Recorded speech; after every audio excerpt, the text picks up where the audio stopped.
Good morning students.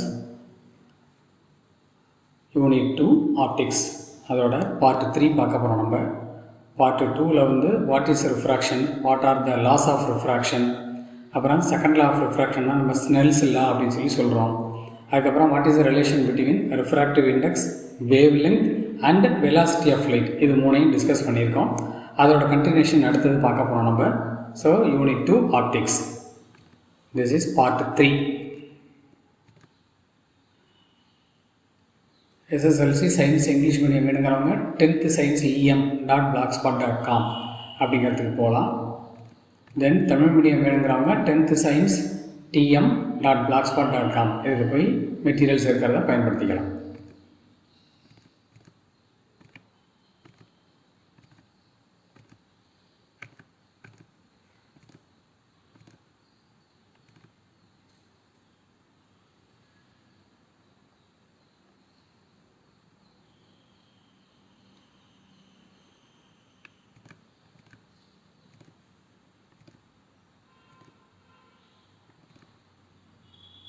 Lesson 2 Optics.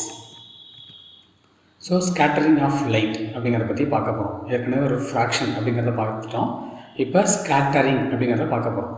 இப்போ refraction அப்படின்னாக்க the light ray travels from one media to another media, bend towards the normal or away from the normal, it won't travels in its same path அப்படின்னு சொல்கிறோம். நம்ம இது மாதிரி deviation ஆகி போகிறத நம்ம ரிஃப்ராக்ஷன் அப்படின்னு சொல்லிட்டோம். இப்போ ஸ்கேட்டரிங் அப்படின்னா என்னென்னு சொல்லி பார்க்க போகிறோம். When sunlight enters the earth atmosphere, the atoms and the molecules of different gases present in the atmosphere refract the light in all possible directions. இதுதான் முக்கியம். Whenever light rays falls on a scatterer அப்படின்னாக்க which scatters the light அப்படிங்கிற மாதிரி அர்த்தம். Whenever light falls on the scatterer, it will be scattered அப்படிங்கிற மாதிரி அர்த்தம். அதுக்கு எக்ஸாம்பிள் தான் நம்மளுக்கு கொடுத்துருக்காங்க. சன்லைட் வந்து எர்த் அட்மாஸ்பியருக்குள்ளே வருது. அப்படி வரும்போது எர்த் அட்மாஸ்பியரில் இருக்கிற டிஃப்ரெண்ட் கேஸஸோட மாலிகுல்ஸ் அண்ட் ஆட்டம்ஸில் பட்டு எல்லா டேரக்ஷன்லையும் அது விசிபிளாக இருக்குது. ஸோ இது மாதிரி எல்லா டேரக்ஷன்லையும் அது ரிஃப்ராக்ஷன் ஆகி போகிறது தான் நம்ம என்னென்னு சொல்ல பார்த்தாக்க ஸ்கேட்டரிங். இப்போ நமக்கு தெரிய வேண்டிய வார்த்தை அடுத்தது ஸ்கேட்டரர் அப்படின்னாக்க இட் இஸ் ஏ பார்ட்டிக்கிள். அது ஆட்டமாக இருக்கலாம், மாலிகுலாக இருக்கலாம், எது வேணாலும் இருக்கலாம். அது சன்லைட்டையோ அல்லது லைட்டையோ ஸ்கேட்டர் பண்ணும். ஸ்கேட்டர் பண்ணுறதுனால அதுக்கு பேர் ஸ்கேட்டரர் அப்படின்னு சொல்லி பேர். ஸோ லைட் ரேஸ் ஒரு டேரக்ஷனில் வருது, ஸ்கேட்டரில் படுது, பட்டோன்னு அந்த ஸ்கேட்டர் என்ன பண்ண பார்த்தாக்க அப்சர்வ் பண்ணிக்கிட்டு எல்லா டேரக்ஷன்லையும் அதை ரீஎமிட் பண்ணும். அது மாதிரி ரீஎமிட் பண்ணுறதா நம்ம என்னென்னு சொல்ல பார்த்தாக்க ஸ்கேட்டரிங் அப்படின்னு சொல்லி நம்ம சொல்கிறோம். This is called as scattering of light. When sunlight enters the earth atmosphere, the atoms and molecules of different gases present in the atmosphere refract the light in all possible directions. This is called scattering of light. So இப்போ scatterer ஒன்று ஒரு இடத்துல அவைலபிளாக இருக்குது. சன்லேருந்து light race அந்த scatterer மேலே வந்து விழுந்தாலும் ஞாபகம் பார்த்தாக்க எல்லா டேரக்ஷன்ஸும் நமக்கு லைட் ரேஸ் வெளியில் எமிட் ஆகும். ஸோ இது மாதிரி எமிட் ஆகிற அந்த ஃபினாமினாவும் நம்ம என்ன சொல்கிறோம் பார்த்தாக்க ஸ்கேட்டரிங் ஆஃப் லைட் அப்படின்னு சொல்லி நம்ம சொல்கிறோம். ஸோ இன்சிடென்ட் லைட்டு நடுப்புற இருக்கிறது வந்து ஸ்கேட்டரர். அது இன்சிடென்ட் லைட்டு வந்து விழுந்தோன்னா இதை அப்சர்வ் பண்ணிக்கிட்டு எல்லா டேரக்ஷன்லையுமே என்ன பண்ணணும் பார்த்தாக்கா அதை எமிட் பண்ணோம். ஸோ எமிட் பண்ணுற லைட்டுக்கெல்லாம் போய்ட்டு ஸ்கேட்டர்டு லைட் அப்படின்னு சொல்லி பேர். ஸோ சன்னு ஸ்கேட்டரர், அதுலேருந்து எல்லா டேரக்ஷன்ஸ்லேயும் லைட் ரேஸு எமிட் ஆகிட்டே இருக்கும் அப்படிங்கிறது தான் அதுக்குள்ள அர்த்தம். ஸோ இதுமாதிரி அட்மாஸ்பியரில் எவ்வளவு ஸ்கேட்டரர்ஸ் இருக்கோ எல்லாத்துலேயும் இந்த லைட் ரேஸ் பட்டு என்னன்னு பார்த்தாக்கா ஸ்கேட்டர் ஆகும். அப்போ நமக்கு விசிபிளாக இருக்குது.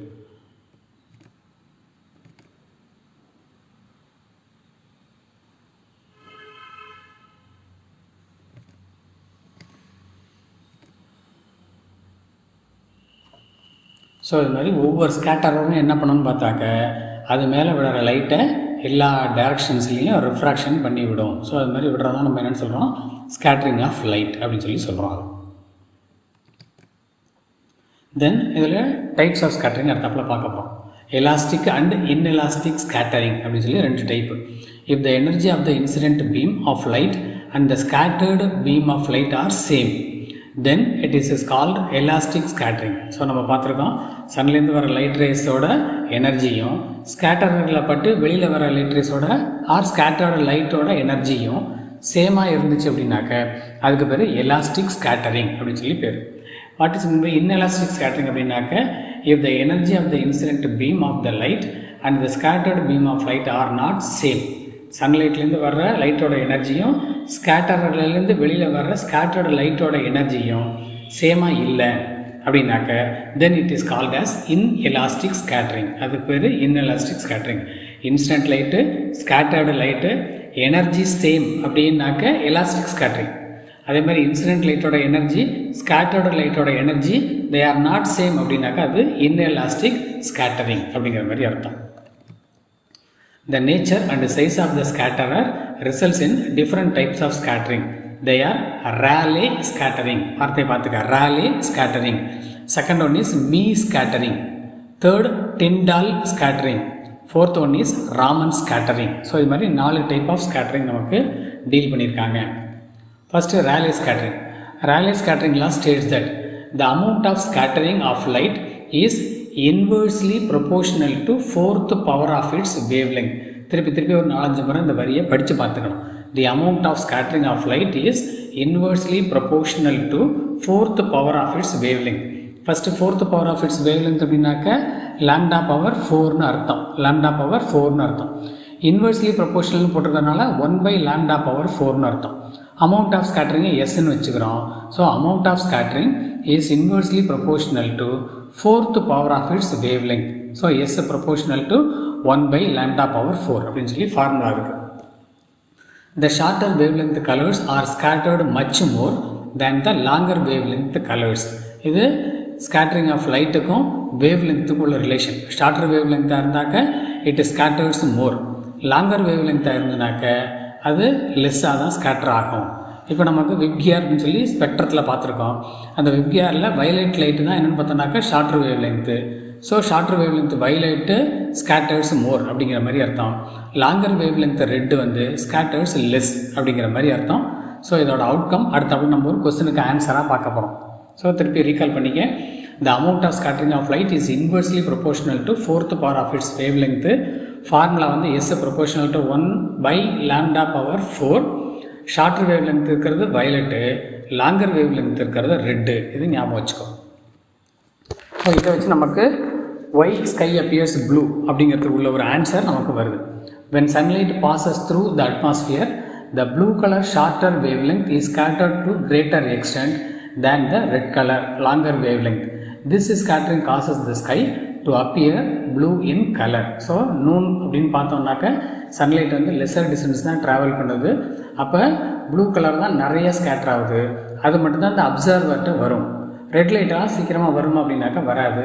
ஸோ ஈஸியாக அப்ரோச் எதுன்னு பார்த்தோம்னாக்கா ப்ளூ கலர் தான் அப்ரோச் ஆகிறதுனால நமக்கு ஸ்கை என்ன கலரில் இருக்குதுன்னு சொல்லி பார்த்தாக்க ப்ளூ கலரில் இருக்கிறது. Blue colour short wave length scattered more and reaches the observer. ஏன்னா டிஸ்டன்ஸ் கம்மியாக இருக்கனால அதுதான் அப்சர்வரை ரீச் ஆகும். ரீச் ஆகிறதுனால நமக்கு ப்ளூ கலரில் ஸ்கை இருக்கிறது மாதிரி தெரியும் அப்படிங்கிறது ஒரு முக்கியமான 2 மார்க் கொஸ்டின். ஸோ திருப்பி ரீகால் பண்ணிக்க. when sunlight passes through the atmosphere the blue color shorter wavelength is scattered to a greater extent than the red color. So நூனில் என்ன பண்ணுறாங்க, அந்த அப்சர்வர் வந்து ஸ்ட்ரைட்டாக சன்னுக்கு நேரம் நிற்கிறாங்க. அப்போ சன்லைட் வந்து லெஸ் டிஸ்டன்ஸ் தான் ட்ராவல் பண்ணும். ஸோ இதுதான் அதுக்குள்ள பிக்டோரியல் ரெப்ரசன்டேஷன். ஸோ எர்த்தில் ஒருத்தவங்க நிற்கிறவங்க என்ன பண்ணுறாங்க, சன்லேருந்து வர்ற சன்லைட்டை அப்சர்வ் பண்ணுறாங்க. அப்போ அந்த இது எப்படி இருக்குன்னு பார்த்தாக்க ஸ்கை எப்படி இருக்குன்னு பார்த்தாக்க ப்ளூ கலரில் அப்பியர் ஆகுது. ஏன் ப்ளூ கலரில் அப்பியர் ஆகுதுன்னு பார்த்தாக்க ப்ளூ கலர் தான் ஷார்ட்டர் வேவ் லென்த்து நிறையா ஸ்கேட்டர் ஆகி லீஸ்ட் டிஸ்டன்ஸ் மட்டும்தான் ட்ராவல் பண்ணி அந்த அப்சர்வர்கிட்ட வந்து ரீச் ஆகும். ரீச் ஆகிறதுனால அவங்க எப்படி இருக்குன்னு பார்த்தாக்க அந்த ஸ்கை வந்து ப்ளூ கலரில் அப்பியரன்ஸ் இருக்குது. Then why sun is red at sunset or sunrise. நமக்கு தெரியும் சன்செட்லேயும் சன்ரைஸ்லேயும் பார்த்தோம்னாக்க ஸ்கையும் கிட்டத்தட்ட ரெட்டிஷாக தான் இருக்கும், சன்னும் ரொம்ப ரெட்டிஷாக தான் இருக்குது. அதுக்கு என்ன ரீசன் அப்படிங்கிறதையும் இந்த ஸ்கேட்டரிங் வச்சு நம்ம எக்ஸ்பிளைன் பண்ணுறோம். At sunrise and sunset the light rays from the sun have to travel a larger distance in the atmosphere than at noon அப்படின்னாக்க இங்கேருந்து கிட்ட வந்துடும் அது. ஆனால் சன்செட்டு சன்ரைஸ் அப்படின்னு சொல்லி பார்த்தோம்னாக்க it has to travel larger distance. அப்போ ஷார்ட்டர் வேவ் லென்த்தாக இருக்கிற ப்ளூ கலர் ஆரம்பத்திலேயே ஸ்கேட்டர் ஆகி எட்டி போயிடும். அப்புறம் ஒவ்வொரு கலராக ஸ்கேட்டர் ஆகும். இப்போ லாங்கர் டிஸ்டன்ஸ் ட்ராவல் பண்ணுறது எதுன்னு சொல்லி பார்த்தோன்னாக்க லீஸ்ட்டாக ஸ்கேட்டர் ஆகிற ரெட் கலர் தான் லாங்கர் டிஸ்டன்ஸை ட்ராவல் பண்ணி அப்சர்வர்கிட்ட வரும். அப்போ அந்த அப்சர்வர் அந்த ஸ்கையை அப்சர்வ் பண்ணும்போதும் சரி, சன்னை அப்சர்வ் பண்ணும்போதும் சரி, அவங்க என்ன கலர் மட்டும்தான் இருக்கிற மாதிரி அப்சர்வ் பண்ணணும்னு பார்த்தாக்க ரெட் கலர் இருக்கிற மாதிரி அப்சர்வ் பண்ணுறாங்க. Hence most of the blue colour or blue light are scattered away and only the red light which gets least scattered reaches the observer. So இது லாங்கர் டிஸ்டன்ஸ் ட்ராவல் பண்ணணும். Longer distance travel பண்ணணும் அப்படின்னாக்கா லீஸ்ட்டாக scatter ஆகணும். எது லீஸ்ட்டாக scatter ஆகும் அப்படின்னு சொல்லி பார்த்தாக்க ரெட் கலர் தான் லீஸ்ட்டாக ஸ்கேட்டர் ஆகும். ஸோ அதனால் அந்த கலர் மட்டும்தான் அப்சர்வர்கிட்ட வருது. பாக்கி எல்லா கலரும் முன்னாலே என்ன ஆகிடும் பார்த்தாக்க ஸ்கேட்டர் ஆகி போயிடும். therefore the color of the sun is red at sunrise and sunset அப்படிங்கிறதும் ஒரு முக்கியமான 2 மார்க்கு ஞாபகம் வச்சுக்காங்க. ஸ்கேட்டரிங் ஒரு 2 mark, why sky appears blue at noon அப்படிங்கிற ஒரு 2 mark, why sun is red at sunset or sunrise அப்படிங்கிறதும் ஒரு 2 mark. So the red light which gets least scattered reaches the observer. So நமக்கு sun ரெட்டாக இருக்கிற மாதிரி appear ஆகுது அப்படிங்கிறத ஞாபகம் வச்சுக்கணும். அடுத்தது Mie scattering. Mie scattering takes place when the diameter of the scatterer is similar to or larger than the wavelength of the incident light. So incident லைட்டுக்கும் அதோட வேவ் லெங்க்த்தையும் நம்ம ஸ்கேட்டரோட சைஸையும் சேர்த்து நம்ம கம்பைன் பண்ணுறோம். So diameter of the scatterer is similar to or larger than the wavelength. Incident லைட்டோட wavelength எதுவோ அதை விட பெரிய சைஸ் இருக்கக்கூடிய அல்லது அதே சைஸ் இருக்கக்கூடிய ஒரு பார்ட்டிகுலர் லைட்டு வந்து விழுந்துச்சுனாக்க அதில் நடக்கிற அந்த ஸ்கேட்டரிங் தான் நம்ம என்ன சொல்கிறோம் பார்த்தாக்க மீ ஸ்கேட்டரிங் அப்படின்னு சொல்லி சொல்கிறோம். It is also and elastic scattering. இது ஒரு 1 மார்க் கொஸ்டின். மீ ஸ்கேட்டரிங் அப்படிங்கிறது எலாஸ்டிக்கா இன்எலாஸ்டிக்கா அப்படின்னு சொல்லி பார்த்தோன்னாக்கா elastic scattering. The amount of scattering is independent of the wavelength. அதுவும் ஞாபகம் வச்சுக்கணும். Mie scattering is caused by pollen, dust, smoke, water droplets and other particles in the lower portion of the atmosphere. So எங்கெங்கெல்லாம் இது நடக்கும் அப்படிங்கிறதுக்கு example இருக்கக்கூடிய பார்ட்டிகிள்ஸை கொடுத்துருக்காங்க. So me scattering அதை வச்சு ஒரு 2 மார்க் இருக்குது. Why cloud appear white in colour. ஏன் வந்து மேகம்லாம் வெள்ளை கலரில் தெரியுது அப்படிங்கிறதுக்குள்ள reason. Mie scattering is responsible for the white appearance of the clouds.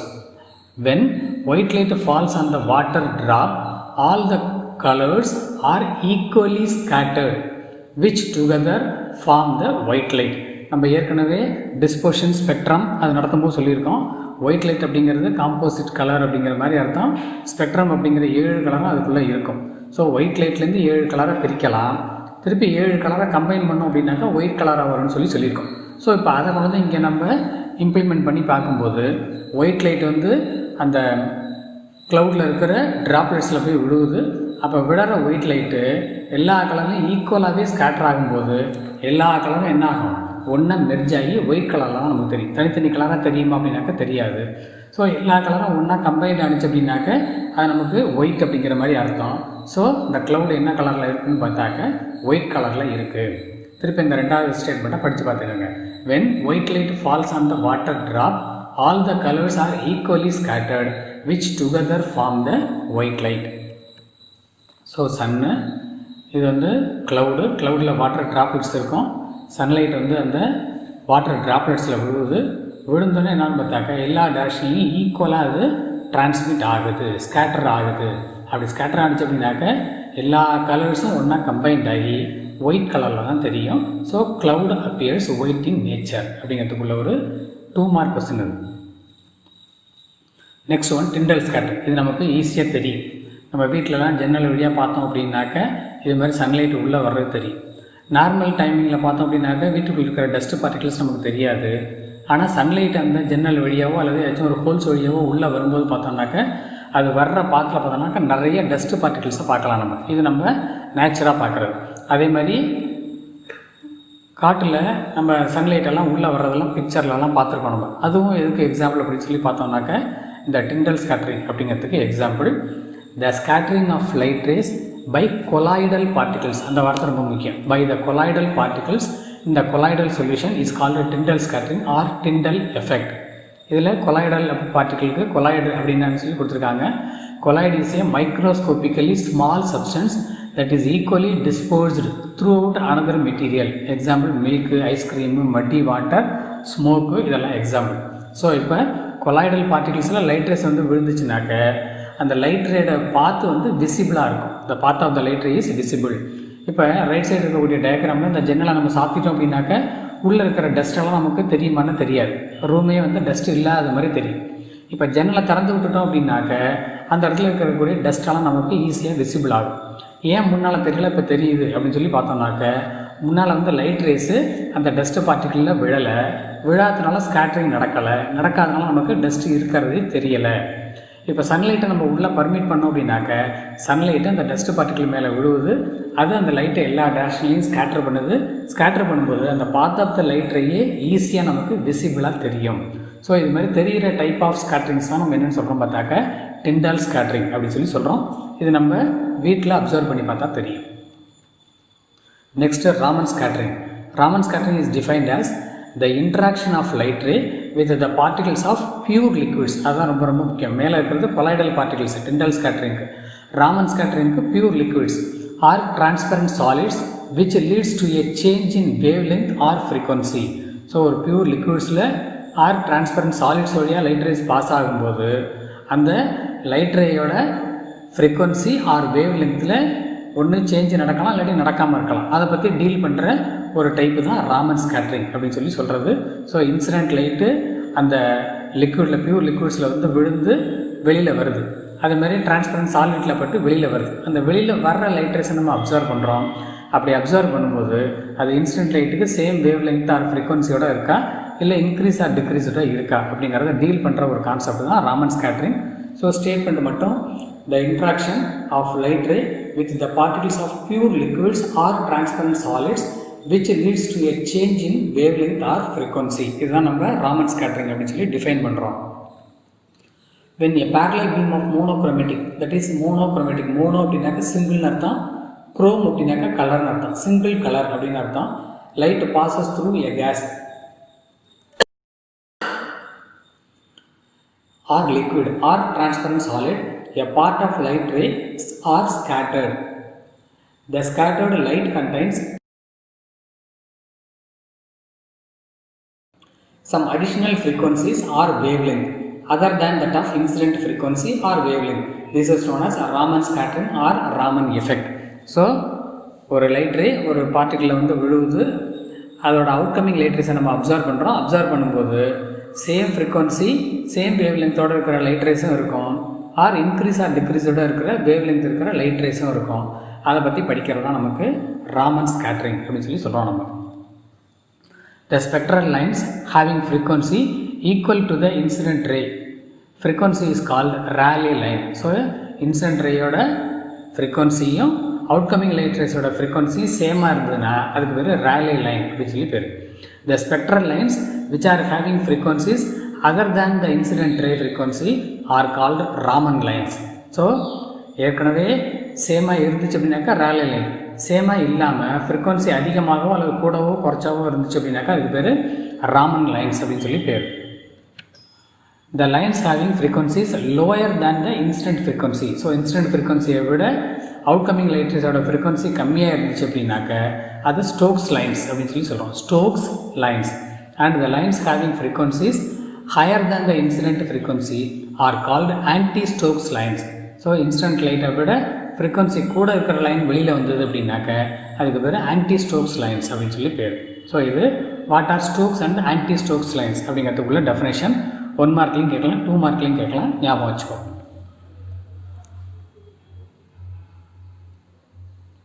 Thank you. Next வீடியோவில் பார்ப்போம். ஸோ இப்போ அந்த படத்தில் பார்த்தோம் அப்படின்னாக்க ஒரு பீக்கரில் நம்ம லிக்விட் எடுத்துருக்கோம். இன்சிடென்ட் ரே ஒரு பர்டிகுலர் ஃப்ரீக்வன்சியோட வருது. அவுட்கமிங் லைட் ரேஸ் பார்த்தோம்னாக்கா 3 லைட் ரே வெளியில் வருது நமக்கு. அந்த 3 லைட் ரேயில் சென்டரில் வர்றது பார்த்தோம்னாக்கா without any change in frequency வருது. அதை நம்ம Rayleigh லைன் அப்படின்னு சொல்லிடுறோம். இப்போ மேலேயும் கீழே 2 லைன் வந்திருக்கு. இப்போ மேலே இருக்கிறது லெஸர் ஃப்ரீக்வன்சி, ஸோ அதை ஸ்டோக்ஸ் லைன்ஸ் அப்படின்னு சொல்லி சொல்கிறோம். கீழே இருக்கிறது கிரேட்டர் ஃப்ரீக்வன்சி, அதை வந்து நம்ம ஆன்டி-ஸ்டோக்ஸ் லைன்ஸ் அப்படின்னு சொல்லி சொல்கிறோம். ஸோ இது ஒரு pictorial representation for Stokes and anti Stokes lines அப்படிங்கிற மாதிரி அர்த்தம்.